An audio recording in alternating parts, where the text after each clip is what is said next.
Throws quickly and wide open is the guy Gary just talked about. Sadiq, and he scores. Touchdown, Oregon. So the Oregon Ducks defeated Penn State in the Big Ten championship to secure the 1 seed in the college football playoff. And I mean, the offense just can't be stopped. Tez Johnson is lightning fast. He was creating problems for that Nittany Lions secondary all game long.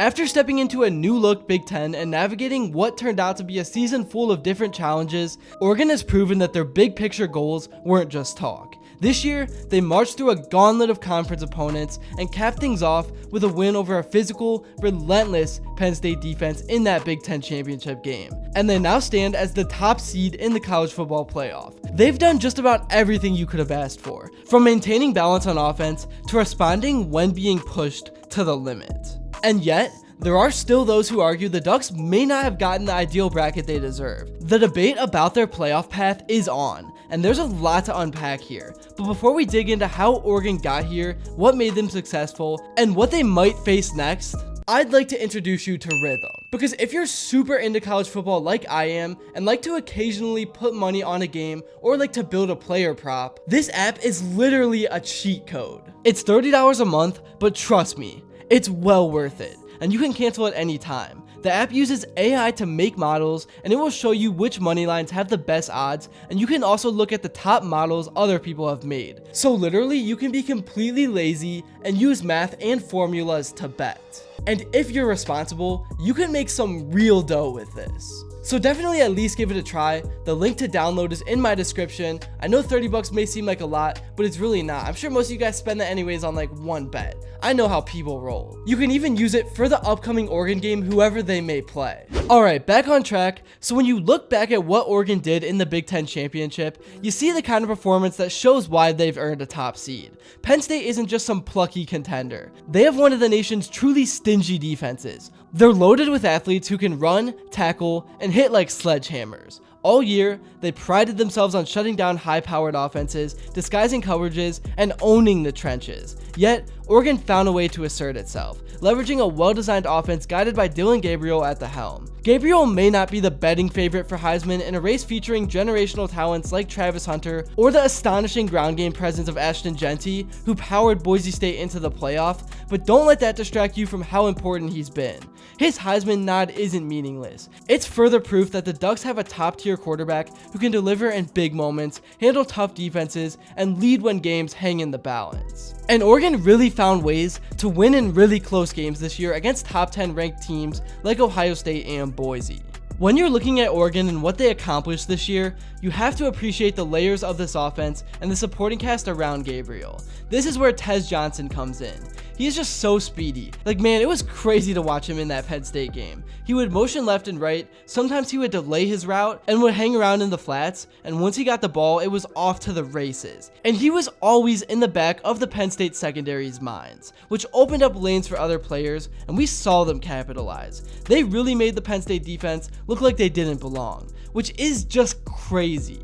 And another thing that is nuts to me is the lack of respect this team on occasion still gets. I've seen CBS say that Oregon's offense didn't look comfortable when not in hurry up. I also have heard someone call Oregon a finesse team, which makes zero sense at all. I'm at least happy that Dillon Gabriel is going to be represented for the Heisman Award. I know he's not going to win, but it really is great to see him get some recognition. And a nickname I've come up for him is BGE, which stands for Big Game Energy.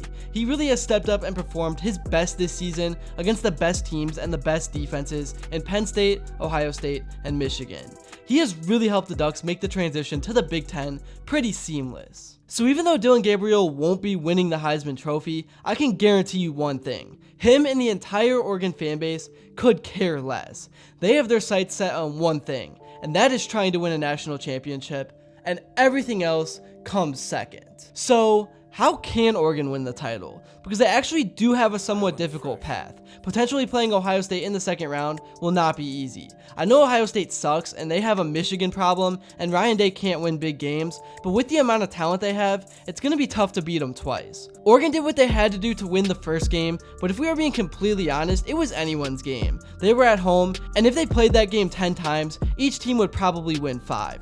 We all know how Ohio State collapsed in that final drive in terms of clock management. They were in field goal range, but then Jeremiah Smith was flagged for a controversial push-off, which put them out of field goal range. And Will Howard forgot how much time was left as he slid while the clock was expiring. But it's not like it really mattered anyways, because Ohio State kickers can't make clutch field goals to save their lives. But yeah, Oregon got the win. They put up enough offense and fought through adversity of players getting ejected and just a lot of weird stuff that happened throughout this game. But at a neutral site, you already know they are going to try to put up as many points as possible like they did against Penn State. And I don't know if Ohio State is going to be able to keep up with Ryan Day coaching the team. It's going to be close, but Tez Johnson is going to have to run circles around the defense, and Dillon Gabriel is going to again have to bring that BGE. If it's Tennessee they end up playing, you already know how SEC schools roll. Tennessee might not be as dominant as we've seen, but this is still a pretty damn good team. And when I say that, I'm just referring to the powerhouse teams the SEC has had over the last 4 years. Tennessee is still a team that could win it all. They have the talent. As I've been saying, there really is only a couple of teams in this bracket that I don't think have enough talent to raise the trophy. Another thing I have not really mentioned yet that makes Oregon so solid is their chemistry. Even with how short a season is and how guys are transferring around, a lot of the players on this team are best boys. And that has led to them having no jealousy, and everyone just wants the best for each other. And we are seeing it all transpire on the field. And I'm not saying this season is all or nothing. Oregon already has some crazy transfers and commits coming in, but there are key players who for a fact will not be coming back next season because they are out of eligibility. I think with the new rules, Oregon is always going to be a good team from here forward because of the money aspect. But I do think there is a little bit of pressure on this team because there has never been a better situation to win than right now. And don't just take my word for all of this. Here's what a few other people have had to say. Oregon should be pissed. Yes. As a 1 seed who went undefeated, and now you're looking at Tennessee or Ohio State round 2. And not even in Oregon. If it were at least in Oregon, I'd be like, all right, that's cool. Like, that's a pretty big advantage. But they only beat them, what was it, by 3? Ohio State?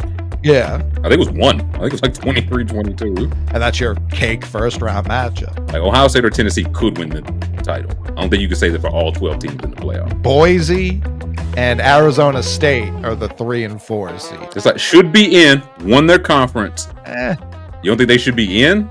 I don't think every year winning conferences that really don't mean anything anymore should matter. Army won their conference, right? I know some people were pissed that they weren't in. But again, make it 12, 16, 18. The 19 team was going to get mad. But of all, like, legitimate anger, Oregon should be legitimately angry.